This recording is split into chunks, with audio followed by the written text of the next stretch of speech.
feel this pressure starting to build, right? And so I had to lay it all out and look at it and really admit to myself, I cannot do it all. And now that I have it laid out, I can go and know exactly where I can ask for support so that it is possible, so that I don't get burnt out, so that my family doesn't suffer, so that it doesn't become a headache. Hello and welcome back to the Nature to Nurture podcast. My name is Tiffany. I'm the host of this show, and this is a space where we explore caregiving, childhood, and family life through this lens of connection, nature, and community. I believe that children can thrive when the adults that are caring for them are supported, when they are regulated, and when they are connected, not just to their children, but to the systems and to the rhythms that make family life truly sustainable. And today we're going to be talking about something that many caregivers feel, but they don't always have the language for. What it feels like when caregiving and work are happening at the same time. So go ahead and grab your water, your coffee, your favorite drink, and join me on my back porch. Let's dive in. There's a feeling that I hear from parents and caregivers over and over and over again. And I'll be honest, I've felt it too. It's that sense of being pulled in two different directions at the same time. You're trying to focus on work. Maybe you are answering the emails, you're building something, you're managing responsibilities, you're thinking about it throughout your day. And at the same time, your child needs you. They're upset, they're sick, they need help. They need your presence in a way that cannot be delayed. And it's in that moment where it can feel like you're being asked to show up 100% in two places. And no matter what you choose, it can feel like you are falling short somewhere, or maybe in both. It feels like you can't really focus, like you are always a step behind, like you're trying to do both well, and it's just not working out the way that you really want it to. This is a tension that many caregivers are carrying quietly. But I want to offer you something different. That tension, it's not your failure. It's a reflection of how modern caregiving is currently structured. Today, many of our caregivers are holding multiple roles at the same time. And when I'm saying you're a caregiver, it could be that you are a parent or a grandparent, or you're providing other care, such as within a facility or as a nanny, as a babysitter, whatever it may be, right? But when you are caregiving, you are holding multiple roles at the same time. You are working and you're providing. You're managing a household. You're supporting children emotionally. You're tracking everyone's schedules, their needs, the responsibilities. And often, you're doing all of that in the same day. And sometimes even within the same hour or the same 5-minute period. And there isn't always this clear separation between work and caregiving. Many families have these two worlds constantly overlapping. And that overlapping, it feels like pressure. Like you're always toggling between the two roles, putting on the different hat. The caregiver, the professional, the organizer, the mom, emotional support. And when there isn't enough support around those roles, it can all start to feel unsustainable. It's easy for us to think, I just need better systems. I just need to be more organized. I just need to manage my time better. But when we zoom out, we see something different. The challenge is not that caregivers can't handle it. The real challenge is that caregiving, it was always meant to be supported. Historically, raising children, it happened within communities. There were more adults involved. There was more shared responsibility. more flexibility, more understanding that caring for children is real work that requires real support. Today, many caregivers are trying to carry that same level of responsibility, and they have far fewer supports in place. And that's what changes their experience completely. Again, it's not that they can't handle it, it's that they don't have the systems of support to be able to handle it. There's this quiet belief that we as a culture have absorbed. It's that we should be able to do this. That if we just figure it out, if we just stay organized enough, if we stay disciplined enough, if we stay ahead enough, we can make it all work, right? I mean, grab us up by our bootstraps. We've got this. But caregiving has never been designed to be carried alone. And when we try to hold everything on our own, it does not just create stress, it creates this constant sense of pressure and performance. It feels like you are always behind, like something is slipping through the cracks, and like you can't fully land and settle anywhere.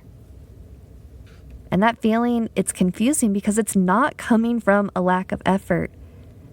You are trying so hard. It's coming from a lack of support around something that has always required more than one person. You're missing that support.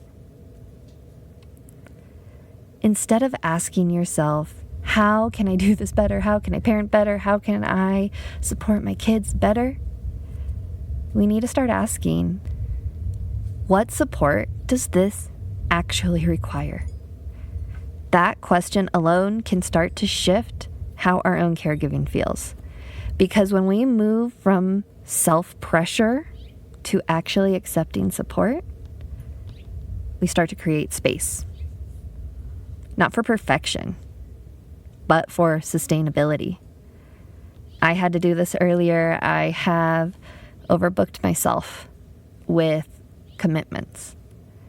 And I had to lay it out and visually see it ahead of time. I am trying to think ahead of time because I could feel it coming up. I could feel this pressure starting to build, right? And so I had to lay it all out and look at it and really admit to myself, I cannot do it all. And now that I have it laid out, I can go and know exactly where I can ask for support so that it is possible, so that I don't get burnt out, so that my family doesn't suffer, so that it doesn't become a headache, right? And part of that means stop saying yes, right? That's for me. I have a problem with saying yes all the time. So I know I have to stop saying yes so that I'm not carrying it all alone. And not only stop saying yes, but start looking for that support. If this conversation resonates with you, there are a few simple ways that you can start.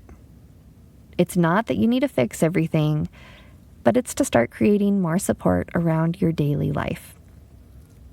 The first thing I want you to do is I want you to notice your collision moments. Sit back and observe a little bit. Journal. Where does this tension show up most for you? When do you notice that you are focused on work and you are focused on family? Is it when you're working? Is it during your work hours? Is it when you're transitioning from work to go pick up the kids? Is it an evening as you're preparing dinner, but you still have that long list of everything that you didn't get done at work and that is piling up and you'll have to start on tomorrow? What are the moments when your attention is split? Simply naming these patterns will help you see the clarity of what's going on. The next thing I want you to do is I want you to create one small boundary that protects your energy. It doesn't have to be big. It might look like a protected block of time that is just for you, or that is focused on family time only. It could be clearer communication about your own personal availability, or reducing the expectation that You can do it all at once. I saw something recently that said employers were excited to let their employees know that they could bring their kids to work. And I understand that, and that's great, and that's beautiful, and I love working with my kids. Don't get me wrong, but at the same time, that doesn't allow someone to show up fully to work, right? It's not just bring them with you and do both. And I think creating those boundaries for yourself and naming it loudly is important. Saying, I'm sorry, at this time period, I'm in mom brain. I'm not able to attend any meetings or do any email work, right? And that's okay. That's okay. One boundary can begin shifting how your entire day feels. The next thing is to add another layer of support. So you've already gone through and figured out what are your patterns, where are you colliding. You've created one small boundary, one small start to help you protect your time a little bit. And now you're going to add one layer of support. This does not have to be perfect. Again, it could be small. It could be a childcare trade with the neighbor. Say, I'll watch your kid for an hour if you'll watch my kid for an hour. Simple as that, right? It could be getting consistent help inside of your house. Maybe finding, if you can afford it, care that can come in so that you can actually work and your kids can have that 100% care. Maybe it is finding a relative or an adopted family member, a close auntie or mama close to you that would love to bring your family in, right? And say, hey, can my kids come over for the weekend, for the evening? I know that we love utilizing our family to help support us when we need a little bit of extra. It supports them because they get to make the relationship with the kid. The kid gets more of those trusted caregivers, right? Which is so important.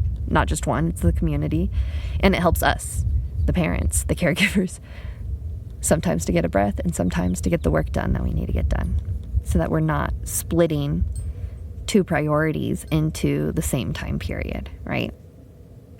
Again, the goal isn't to solve everything.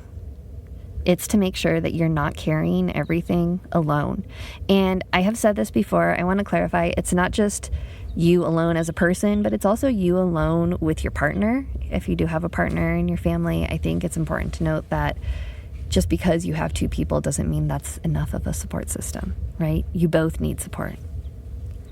And the last step that I want you to do is release that expectation that you can do it all on your own.